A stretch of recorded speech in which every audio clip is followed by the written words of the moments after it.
আমার নিকট কিছু টাকা ছিল, সেটা দিয়ে আমি কিছু জমিও প্লট বুকিং দিয়েছি, এইগুলির কি জাকাত দিতে হবে? প্রশ্ন হচ্ছে, জমি এবং প্লট কী জন্য নিছেন? যদি আপনি এগুলি ব্যবসা দেওয়া করার নিয়ত থাকে তাহলে জাকাত দিতে হবে। আর যদি কোনো মানে জাকাত দিতে হবে বুঝেন নাই, ব্যবসা কত হয় সেই হিসাবে জাকাত দিবেন। আর যেগুলি যদি কোনো নিয়ত থাকে আমি বাসায় বাসা নিজের ঘর বানানোর জন্য করছি, তাহলে এটা তো জাকাত নেই। কথা বুঝছেন কিনা? আর যদি জমিন যদি এই জন্য করেন থাকেন ক্ষেত খামার করবেন, তাহলে যখন ক্ষেত খামার করবেন তখন এটার উপরে জাকাত আসবে ফসলের উপরে। আর জমি এই জন্য কিনেন যে ব্যবসা করব, তাহলে জমির দাম কত প্রতি বছর বছর বাড়ে, এটা হিসাব করে জাকাত দিয়ে দিতে হবে। আপনার নিয়তটা কি? আসলে মন থেকে নিয়ত, শুধু বানানো নিয়ত না। বানানো নিয়ত বুঝুন তো, চাই বাড়ি 10টা আছে, আরও সব কিছু বাড়িই করবো, এগুলো গায়ে ধরে আল্লাহ তাআলা অন্তরের খবর জানে। তা আপনি জানবেন যে কোনটা আসলে ব্যবসার জন্য করছেন, প্লট ভাড়া দেওয়ার জন্য করছেন, না ঘর থাকার জন্য। থাকার জন্য হলে জাকাত নেই, ভাড়া দেওয়ার জন্য হলে ভাড়ার উপর জাকাত আসবে। জেনেটিক রোগ থাকলে মেডিকেল সায়েন্স যদি বলে 50% চান্স আছে সন্তানের সে রোগ হওয়ার, সেক্ষেত্রে করণীয় কি? কোনো করণীয় নাই, সন্তান হওয়া দরকার। রোগটি রেয়ার রোগ এবং কঠিন, যত কিছুই হোক আপনি আশ্চর্য হবেন। কোনো কোনো মানুষ বলে যে এই সন্তান বাঁচবে না, পরে দেখি এটা বেঁচে গেছে, কিছু হয়নি। অনেকে বহুত প্রমাণ আছে, আমি নিজে দেখছি, অনেকের কাছে বলছে এটা ফেলে দেন, আমি বলছি ফালাইন না, পরে দেখি যে মাশাআল্লাহ এই সন্তানই ভালো হয়েছে সবচেয়ে বেশি।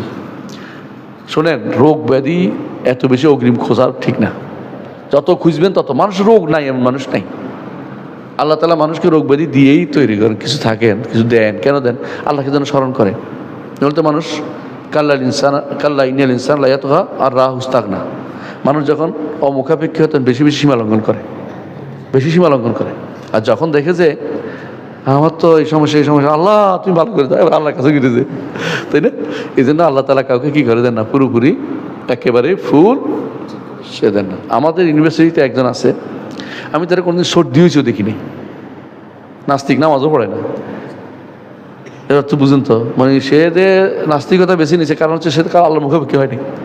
রাসূলুল্লাহ সাল্লাল্লাহু আলাইহি ওয়াসাল্লামের কাছে এক বাবা তার মেয়েকে বিয়ে দিবে, এসে বলছে ইয়া রাসূলুল্লাহ, আমার মেয়ে কোনোদিন সর্দিও নেয়নি। কিছু আহ তো শয়তান, হ্যাঁ ওরে বিয়ে করবো না আমি।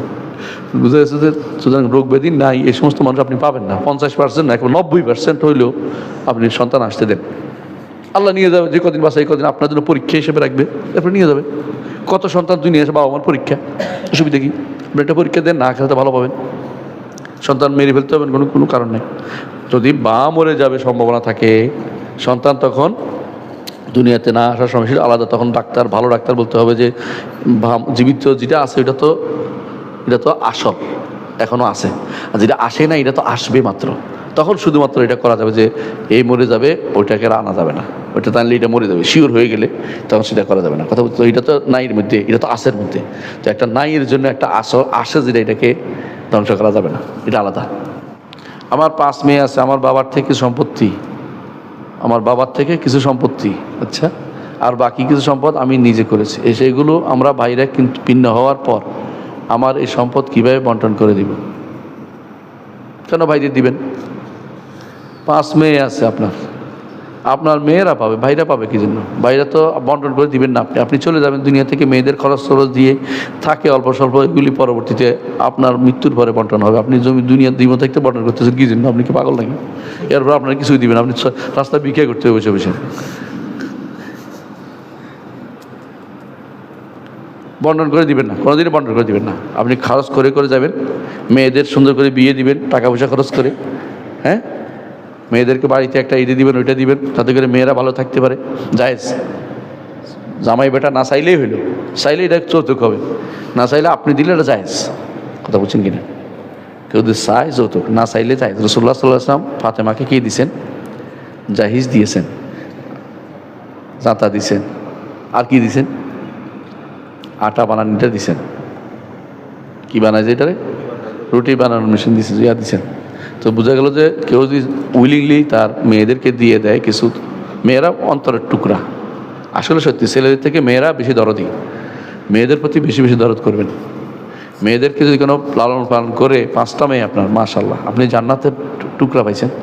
শরিয়া মোতাবেক চালাবেন, জান্নাত মেয়েদেরকে বিয়ে দিবেন, আপনি মরলেই জান্নাত যাবেন। যদি তাহিদ দিয়ে যেতে পারেন, মরলেই জান্নাত। মেয়েরা আপনার জান্নাতের একটা কারণ হয়ে যাবে। সুতরাং আপনি জান্নাতের পেয়ে গেছেন, ছেলেদের জান্নাতের কথা বলা হয়নি। আমরা যারা ছেলেটা বহুত বিপদে আছি।